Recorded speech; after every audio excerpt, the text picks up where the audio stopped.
नमस्कार दर्शक बंधु। अनेक समय बहुत परिश्रम करने सत्वे भी घर को टंका आसी न थाए।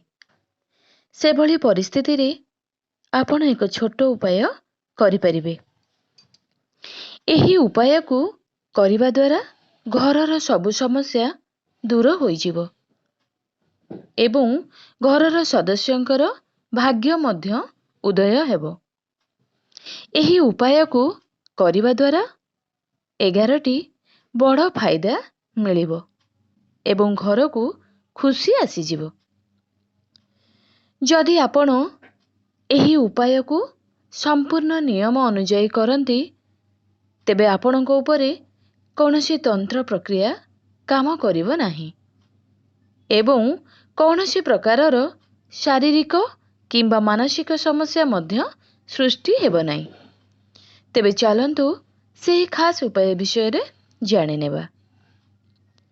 जदि आपण एही प्रयोग को करिबा को इच्छा व्यक्त करछन्ते तेबे एहा कौनसी दिन करि परिबे, किंतु एही उपाय को प्रत्येक मास परिवर्तन करिबा आवश्यक।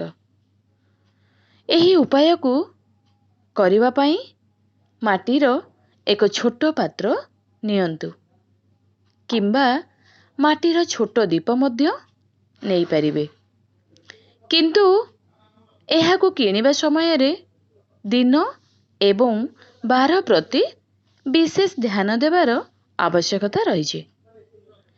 कौनसी शनिवार दिन एही माटीर पात्र किंबा माटीर कप किनि नियंतु। आपण चाहिले एहाकू कौनसी अमावास्या दिन मध्य किनि परिबे। एही 2 दिन मध्यरु कौनसी गोटिए दिन माटीर पात्र किनिबा सहित हळदिया सोरिष अल्प किनि नियंतु। उपाय पई मात्र 2 चिमुटा सोरिष नियंतु। एहा परे किछि कर्पूर खंड एवं टंकिकिया किंबा 2 टंकिया किंबा 5 टंका कॉइन नियंतु। प्रथमे सेही माटीर पात्र को नेई सेथिरे कॉइन एवं कर्पूर नियंतु। ता उपरे 2 चिमुटा सोरिष नियंतु एवं ताहाको नेई कौनसी गछ मूलरे ढाली दियंतु। प्रत्येक मास एही उपाय करिबा समय रे जिनिष परिवर्तन करि परिबे, केवल माटी पात्र को छाड़ी।